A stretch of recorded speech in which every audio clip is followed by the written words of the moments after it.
Michael Madhusudan Dutta এই নামটির সঙ্গে আমরা প্রত্যেকে পরিচিত।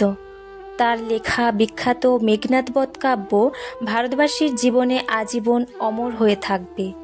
আজকের ভিডিওতে আলোচনা করব বাঙালির শ্রেষ্ঠ কবি নাট্যকার মাইকেল মধুসূদন দত্তের জীবনের এক অন্ধকারচ্ছন্ন দিক, তার বৈবাহিক জীবন নিয়ে। শৈশবকাল থেকে যশোর জেলার ছোট্ট গ্রাম সাগরদাড়ির প্রকৃতির সঙ্গে বেড়ে ওঠা মধুসূদন বাল্যকাল থেকে ধীরে ধীরে তার চেতনার পরিবর্তন হতে থাকে। প্রকৃতি, সাধারণ মানুষ, ভালোবাসা, বাংলা ভাষার প্রতি তার টান ক্রমশ কমতে থাকে। আর এর প্রধান কারণ হল পিতা রাজনারায়ণ দত্ত ছিলেন একজন খ্যাতিনামা সরকারি উকিল। সেই সুবাদে বাড়িতে আনাগোনা থাকত শ্বেতাঙ্গ পুরুষদের, আর তিনি তাদের দ্বারা প্রভাবিত হয়েছিলেন। মধুসূদন দত্ত ছিলেন একজন মেধাবী ছাত্র। বাংলা, সংস্কৃত, ফরাসি, আরবি, ইংরেজি ভাষার উপর তার দক্ষতা ছিল সুগভীর। 1837 খ্রিস্টাব্দে হিন্দু কলেজে পড়াকালীন তিনি শেক্সপিয়ার, লর্ড বায়রন, একাধিক ইংরেজি ভাষী লেখকের দ্বারা আকৃষ্ট হয়েছিলেন। হিন্দু কলেজে পড়াকালীন তিনি ইংরেজি সাহিত্য লেখা শুরু করেন। বিশেষ করে লর্ড বায়রনের লেখায় আকৃষ্ট হয়েছিলেন মধুসূদন দত্ত। লর্ড বায়রনের লেখায় আকৃষ্ট মধুসূদনের মনে মহাকবি হয়ে ওঠার এক অপ্রতিভ জেদ নাড়া দিয়ে ওঠে। আর তার সঙ্গে যুক্ত হয় আর এক ইচ্ছা, কোনো নীল নয়না শ্বেতাঙ্গিনীর সঙ্গে বৈবাহিক জীবনে আবদ্ধ হওয়া। মধুসূদন চেয়েছিলেন তার প্রিয় কবিদের বাসভূমি ইংল্যান্ডে পাড়ি জমাতে এবং নিজের লেখা ইংরেজি কবিতা বিশ্ববাজারে প্রতিষ্ঠা করতে।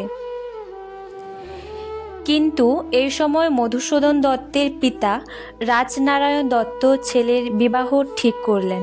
স্বপ্নে বিভোর মধুসূদন কোনো মতেই বাবার পছন্দের রমণীকে বিবাহ করতে রাজি ছিলেন না।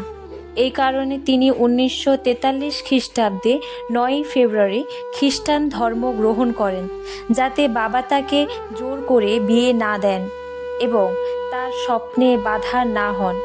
খ্রিস্টান ধর্ম গ্রহণের পেছনে মাইকেল মধুসূদন দত্তের অন্যতম কারণ ছিল প্রথমত ইংল্যান্ডের বাজারে তার লেখা বই যাতে রমরমিয়ে চলতে পারে, কারণ ব্রিটিশরা ভারতবাসীদের চাকর জাতি বলে মনে করতেন।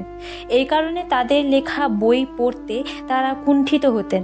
এই কারণে মূলত তিনি খ্রিস্টান ধর্ম গ্রহণ করেন। দ্বিতীয় কারণ ছিল নিজ ব্যক্তি স্বাধীনতায় পিতার হুকুম না মেনে প্রেম করে কোনো শ্বেতাঙ্গিনীকে বিবাহ করা।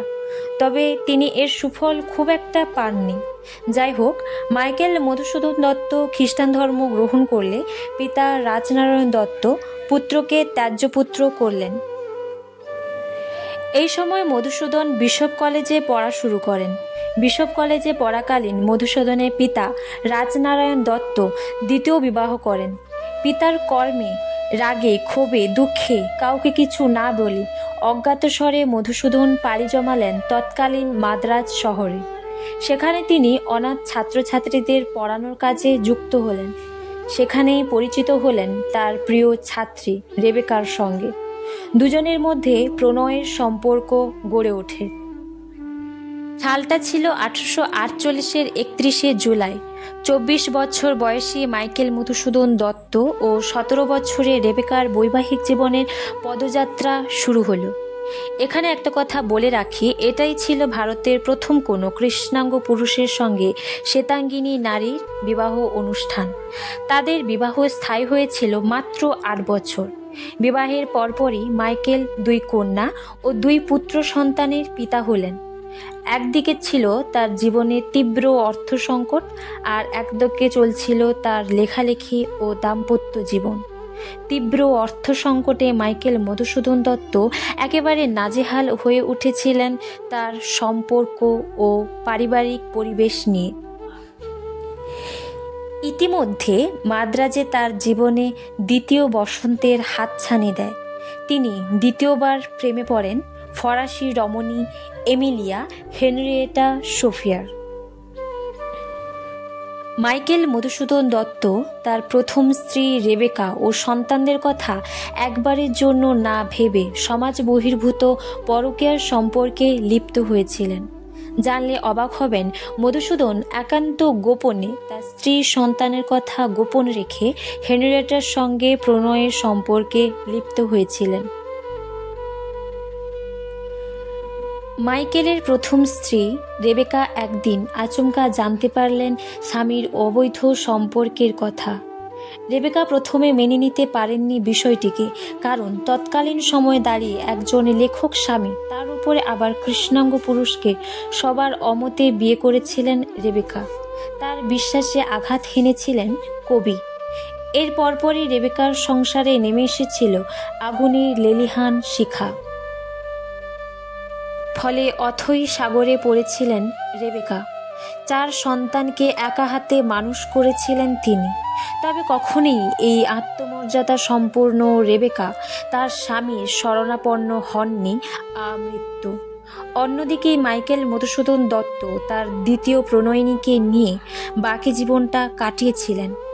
এখানে একটি কথা বলে রাখি, মাইকেল মধুসূদন দত্তের সঙ্গে হেনরিয়েটার কখনোই বিবাহ হননি, কারণ রেবেকা কখনোই ডিভোর্স দিতে রাজি ছিলেন না। এভাবেই কবি মাইকেল মধুসূদন দত্ত তার প্রথম স্ত্রী রেবেকার সঙ্গে বিশ্বাসঘাতকতা করেছিলেন। জানলে অবাক হবেন, মাইকেল মধুসূদন দত্তের সন্তানরা পরবর্তীকালে ঘৃণা ভরে তার পিতার পদবি ত্যাগ করেছিলেন। তবে রেবেকা কখনোই তার স্বামীর পদবি ত্যাগ করেননি। আমৃত্যু তিনি তার স্বামীর পদবি নিজের নামের শেষে ব্যবহার করে গেছেন। যাই হোক, আজকের পর্ব এ পর্যন্ত। আশা করি আপনারা এই ভিডিও থেকে মাইকেল মধুসূদন সম্পর্কে বিস্তীর্ণ বিবরণ পেয়েছেন। পর্বটি ভালো লেগে থাকলে লাইক এবং কমেন্ট করতে ভুলবেন না। আর চ্যানেলে নতুন হলে সাবস্ক্রাইব করে দেবেন। Till then, tata, by.